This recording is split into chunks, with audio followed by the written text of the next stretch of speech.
Baiklah, Assalamualaikum warahmatullahi wabarakatuh. Saya akan menjelaskan tentang hakikat anak berkebutuhan khusus. Yang pertama, pengertian anak berkebutuhan khusus. Anak berkebutuhan khusus adalah anak yang memiliki perbedaan dengan anak-anak pada umumnya.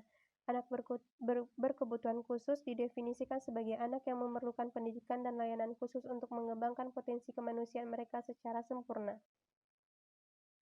Yang kedua, klasifikasi dan jenis-jenis anak berkebutuhan khusus.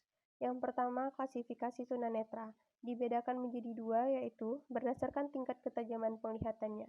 Seseorang yang dikatakan penglihatannya normal apabila hasil tes Snellen menunjukkan ketajaman penglihatannya 20/20 atau 6/6 meter. Sedangkan untuk seseorang yang mengalami kelainan penglihatan atau kategori low vision, yaitu penyandang tunanetra yang memiliki ketajaman penglihatan 6/20 meter sampai 6/60 meter. Yang kedua, berdasarkan adaptasi pedagogis.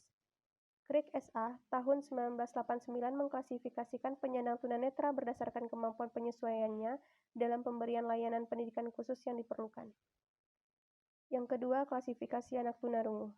Tunarungu adalah istilah yang menunjukkan pada kondisi ketidakfungsian organ pendengar atau telinga seorang anak.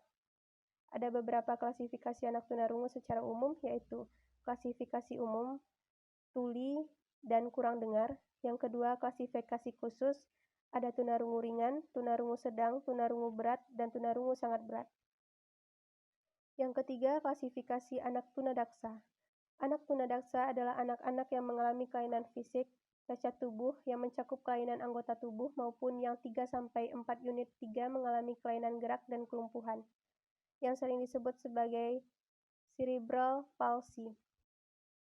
Dengan klasifikasi sebagai berikut, menurut tingkat kelainannya, anak-anak tunadaksa dapat diklasifikasikan sebagai berikut. Yang pertama, cerebral palsy. Ada tunadaksa ringan, tunadaksa sedang, dan tunadaksa berat. Yang kedua, berdasarkan letaknya. Yang pertama, spastik. Yang kedua, dikenisia. Yang ketiga, ataksia. Yang keempat, campuran. Yang ketiga, ada polio. Ada tipe spinal, tipe bulbair, tipe bulbispinalis, dan encephalitis. Yang keempat, klasifikasi anak tunagrahita. Untuk memahami klasifikasi anak tunagrahita, maka perlu disesuaikan dengan klasifikasinya, karena setiap kelompok tunagrahita memiliki klasifikasi yang berbeda-beda. Ada beberapa klasifikasi atau pengelompokan tunagrahita berdasarkan berbagai tinjauan diantaranya. Yang pertama, berdasarkan kapasitas intelektualnya. Yang pertama, tunagrahita ringan memiliki IQ 50-70, tunagrahita sedang memiliki IQ 35-50, tunagrahita berat memiliki IQ 20-35, tunagrahita sangat berat memiliki IQ di bawah 20. Yang kedua, berdasarkan kemampuan akademik. Yang pertama, tunagrahita mampu didik. Yang kedua, tunagrahita mampu latih. Yang ketiga, tunagrahita perlu rawat 3-10 unit 3. 3. Berdasarkan tipe klinik pada fisik. Yang pertama, Down syndrome. Yang kedua, makrocephalik. Yang ketiga, mikrocephalik. Yang kelima, ada klasifikasi anak tunalaras. Anak tunalaras adalah anak-anak yang mengalami gangguan perilaku yang ditunjukkan dalam aktivitas kehidupan sehari-hari, baik di sekolah maupun di dalam lingkungan sosialnya. Beberapa klasifikasi yang menonjol dari anak-anak berkebutuhan khusus yang mengalami kelainan perilaku sosial ini adalah: yang pertama, berdasarkan perilakunya, ada berisiko tinggi, berisiko rendah, kurang dewasa, dan agresif. Yang kedua, berdasarkan kepribadiannya. Yang pertama, kekacauan perilaku. Yang kedua, menarik diri. Yang ketiga, ketidakmatangan. Yang keempat, agresi sosial. Yang keenam, klasifikasi anak berbakat. Anak berbakat dalam konteks ini adalah anak-anak yang mengalami kelainan intelektual di atas rata-rata. Beberapa klasifikasi yang menonjol dari anak-anak berbakat umumnya hanya dilihat dari tingkat inteligensinya berdasarkan standar Starford-Binet, yaitu meliputi: yang pertama, kategori rata-rata tinggi dengan tingkat kapasitas intelektual IQ 110-119, kategori superior dengan tingkatan kapasitas intelektual IQ-nya dengan 120-139, kategori sangat superior dengan tingkat intelektualnya IQ 140-169. 7. Klasifikasi anak berkesulitan belajar. Berkesulitan belajar merupakan salah satu jenis anak berkebutuhan khusus yang ditandai dengan adanya kesulitan untuk mencapai standar kompetensi yang telah ditentukan dengan mengikuti pembelajaran konvensional. Untuk mengklasifikasikan anak berkesulitan belajar spesifik dapat dilakukan berdasarkan pada tingkat usia dan juga jenis kesulitannya, yaitu yang pertama, kesulitan belajar perkembangan pengelompokan kesulitan belajar pada anak usia di bawah 5 tahun adalah kesulitan belajar perkembangan. Yang kedua, kesulitan belajar akademik. Anak-anak usia sekolah yaitu di atas 6 tahun masuk dalam kelompok kesulitan belajar akademik di sekolah yang sangat spesifik yaitu kesulitan dalam satu jenis atau bidangnya.